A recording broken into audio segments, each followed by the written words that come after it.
And we are back with my final pre-FC25 video, where I was going to be using this video to break down all of EA's final announcements regarding the launch of FC25, in particular the breakdown of all of the changes to Ultimate Team. However, the game isn't even out yet, and EA have had to issue a statement because they've made a mistake. We've taken down the EA Sports FC25 ratings webpage while we investigate an issue impacting the accuracy regarding details of certain players. We'll provide an update in this thread when available. So far, there has been no update in this thread, and that thread was posted 15 hours ago. And there's no apology for this. They've just said, oops, it's wrong. We'll provide an update when available. The game is not even out yet, and your database is wrong. What does that mean for the launch of the game? Are we going to have players with incorrect stats, with incorrect play styles, with incorrect new player roles? Like, you've taken it down because the accuracy regarding details of certain players is incorrect. So, are you drawing the web page information from the actual game? Are these two things separate? If you're drawing it from the actual game, you've got a major issue when the game launches because the player data is wrong. How does this even happen? Like, this is what I mean. I've been so excited for the launch of this game. I got back into FC24 the last few weeks of the year, had a really good time with it, and sort of built up my hype for the launch of FC25. But the game's not even out. And clearly, they're not prepared for this launch. So what are we supposed to expect when this game comes out? And like I said, I actually have issues with some of the things they've mentioned in these pitch notes. And like I said at the top of the video, this was supposed to be my breakdown of the changes that have been implemented for the launch of FC25 Ultimate Team. But if there are so many concerns about the actual launch of the game itself, how can I feel excited about any of this? And by the way, there are a few issues regarding this that I'm not very happy with. Firstly, obviously, the first note here is about the whole Total Rush new season and how they're integrating the season rewards across multiple game modes.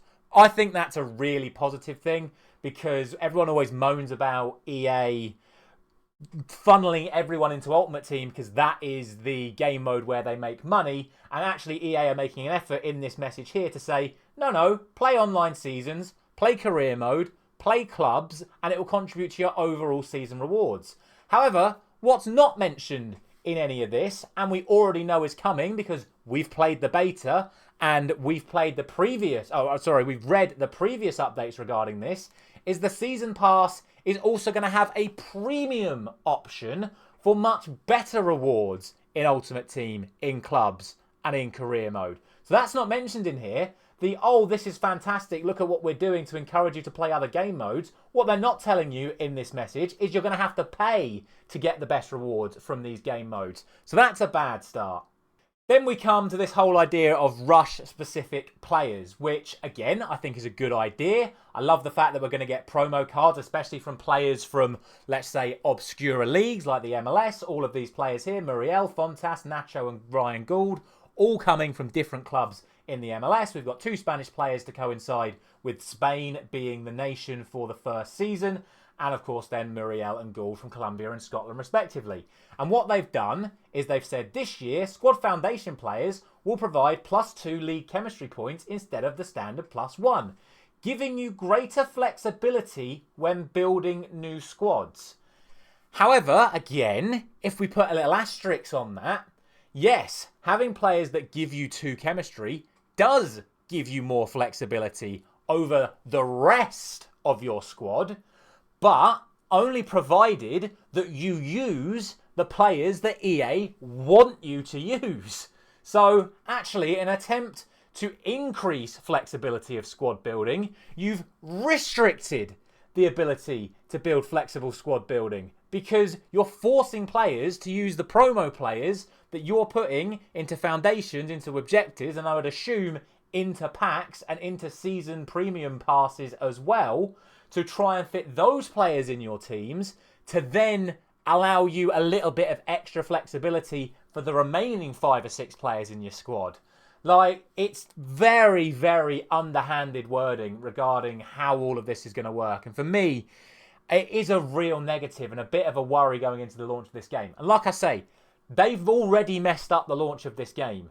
Have we got any actual guarantees that this new chemistry system is even going to work? I would assume so, but again, I played the beta and there was no extra chemistry systems in place in the beta. So, it's just a massive bit of a worry. What I will say though is in terms of the gameplay changes and in terms of the wards, I do think it is a positive at the risk of further negatives. The change to playoffs I think makes sense. Fewer games releases the stress on how many matches need to be played over the course of the year. I get that. 3 wins out of 5 in playoffs is not going to be easy. Like, they're saying they're going to make it easier, but let's be realistic. 3 wins out of 5 is 60%. 4 wins out of 10 is 40%. So it's going to be harder to qualify for champs, but at least you'll have multiple opportunities to do it, provided you're playing the other game modes and someone that is of a high level, touch wood, like myself, finished the final weekend rank 1, by the way. It should be relatively easy for me to qualify for champs. And same again, I like the fact that there is an individual set of rewards for different stages here. Again, I like that the champs has been reduced down to 15 matches. Gives you so much time to plan out when you play your matches. I'm going to be streaming my games this year. My intention is to do champs. Originally, it was going to be 4 days of champs and 4 sets of 5 games. Now, I can do 3 sets of 5 games and have a day off over my weekends. And if I do have busy weekends, then I can do 2 rounds of 7 and 8 or 1 round of 10, 1 round of 5. At least we actually have that flexibility. I also really like the change to the division rivals, the fact that it's now going to be points based, the fact that you can now have draws, and I do like the changes to rewards. But again, it is the changes to rewards that do slightly worry me, because year in, year out, the market has been dying quicker and quicker and quicker and quicker.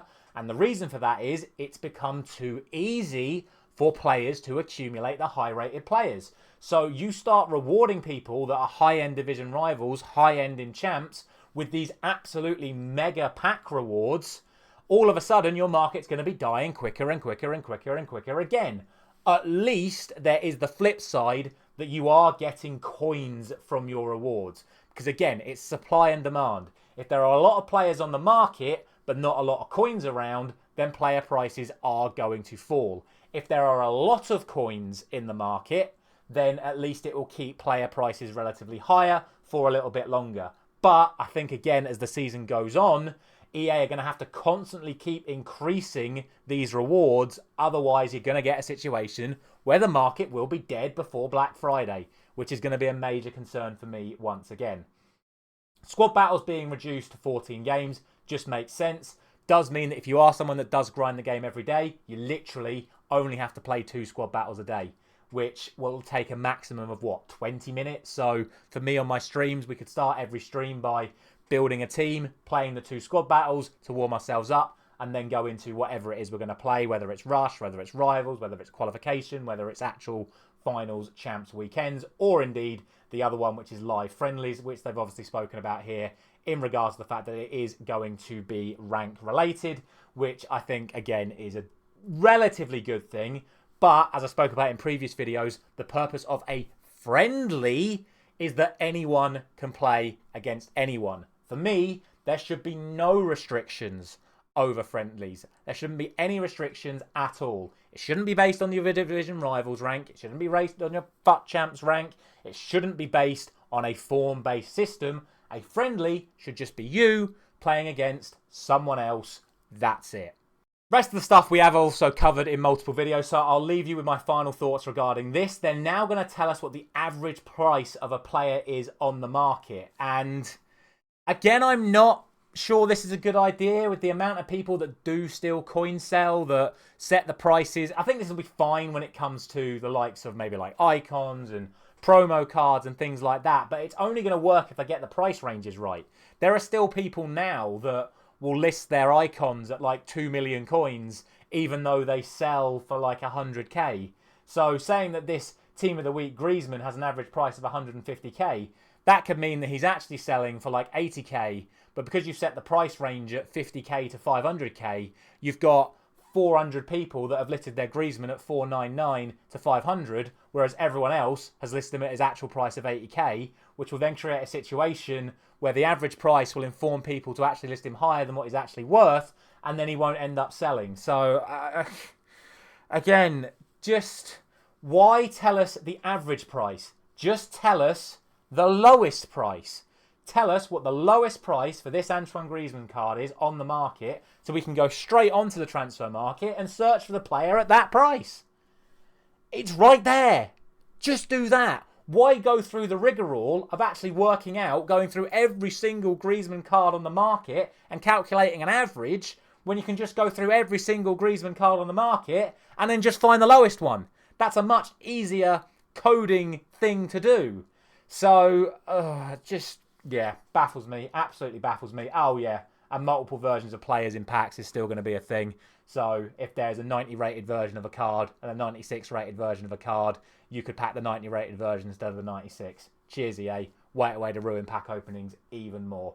Like I say, there are certainly a lot of positives going into this, and I am still excited for the launch of this game this week. I still haven't pre-ordered it. I still have no intention of pre-ordering it. I will use my EA Play to use my 10 hours early access, probably at like 1 to 2 hours a day over the course of next week before the full game's launch. But we'll see how that first week goes, because I'm telling you, there are big issues already with this game, and it's not even out yet. And I think holding your nerve and just seeing how these first few days of the web app and how these first few days of early access go should really determine whether or not you get this game, because I think we're going to see quite a lot go wrong over the course of the next week.